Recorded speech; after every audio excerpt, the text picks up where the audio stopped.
राजाओं का वृत्तांत पहला भाग अध्याय 10। राजाओं का वृत्तांत पहला भाग अध्याय 10।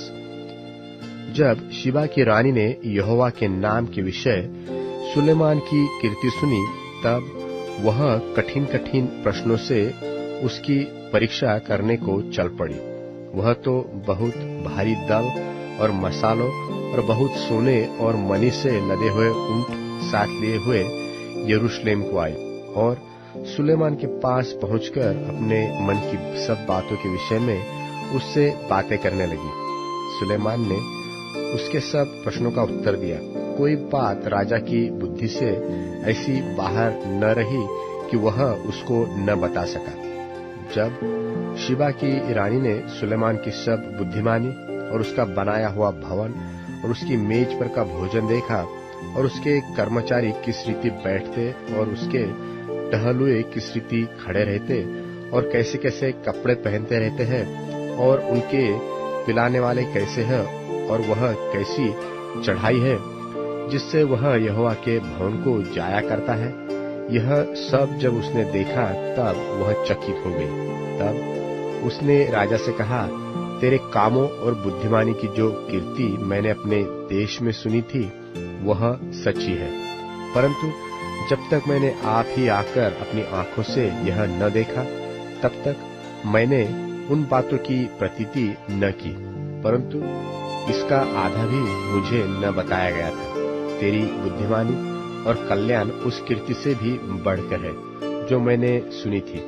धन्य है तेरे जन, धन्य है तेरे ये सेवक जो नित्य तेरे सन्मुख उपस्थित रहकर तेरी बुद्धि की बातें सुनते हैं। धन्य है तेरा परमेश्वर यहोवा जो तुझसे ऐसा प्रसन्न हुआ कि तुझे इस्राएल की राजगद्दी पर विराजमान किया। यहोवा इस्राएल से सदा प्रेम रखता है, इस कारण उसने तुझे न्याय और धर्म करने को राजा बना दिया है। और उसने राजा को 120 किक्कार सोना, बहुत सा सुगंधित द्रव्य और मणि दिया। जितना सुगंधित द्रव्य शिबा की रानी ने राजा सुलेमान को दिया उतना फिर कभी नहीं आया। फिर हीराम के जहाज भी जो ओपीर से सोना लाते थे वह बहुत सी चंदन की लकड़ी और मणि भी लाए, और राजा ने चंदन की लकड़ी से यहोवा के भवन और राजभवन के लिए चंगले और गवैयों के लिए वीणा और सारंगियां बनवाई। ऐसी चंदन की लकड़ी आज तक फिर नहीं आई और न दिखाई पड़ी है। और शिबा की रानी ने जो कुछ चाहा वही राजा सुलेमान ने उसकी इच्छा के अनुसार उसको दिया। फिर राजा सुलेमान ने उसको अपनी उदारता से बहुत कुछ दिया। तब वह अपने जनों समेत अपने देश को लौट गई। जो सोना प्रतिवर्ष सुलेमान के पास पहुंचता था उसका तौल 666 किक्कार था। इससे अधिक सौदागरों से और व्यापारियों के लेन देन से और दोगली जातियों के सब राजाओं और अपने देश के गवर्नरों से भी बहुत कुछ मिलता था। और राजा सुलेमान ने सोना गढ़वाकर 200 बड़ी बड़ी ढालें बनवाई। एक एक ढाल में 600 शेकेल सोना लगा। फिर उसने सोना गढ़वाकर 300 छोटी ढालें भी बनवाई। एक एक छोटी ढाल में 3 माने सोना लगा। और राजा ने उनको लबानोनी वन नाम भवन में रख दिया। और राजा ने हाथीदांत का एक बड़ा सिंहासन बनवाया और उत्तम कुंदन से मढ़वाया।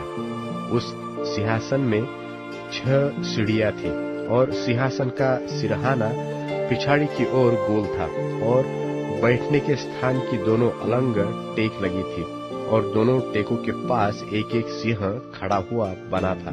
और 6 सीढ़ियों की दोनों अलंग एक एक सिंह खड़ा हुआ बना था। कुल 12 हुए। किसी राज्य में ऐसा कभी नहीं बना।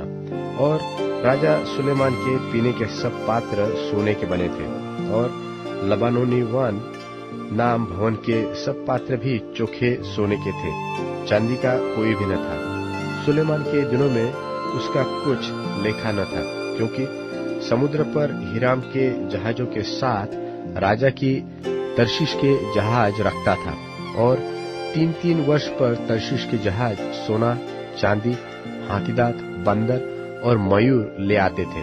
इस प्रकार राजा सुलेमान धन और बुद्धि में पृथ्वी के सब राजाओं से बढ़कर हो गया और समस्त पृथ्वी के लोग उसकी बुद्धि की बातें सुनने को, जो परमेश्वर ने उसके मन में उत्पन्न की थी, सुलेमान का दर्शन पाना चाहते थे।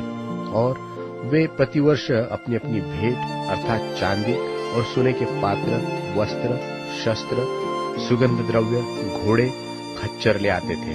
और सुलेमान ने रथ और सवार इकट्ठे कर लिए, तो उसके 1400 रथ और 12,000 सवार हुए और उनको उसने रथों के नगरों में और यरूशलेम में राजा के पास ठहरा रखा।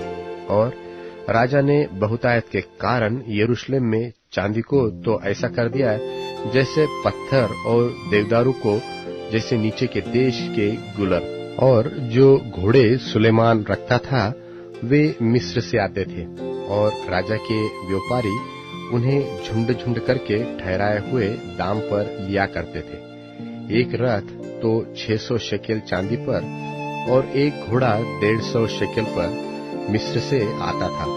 और इसी दाम पर वे हित्तियों और अराम के सब राजाओं के लिए भी व्यापारियों के द्वारा आते थे।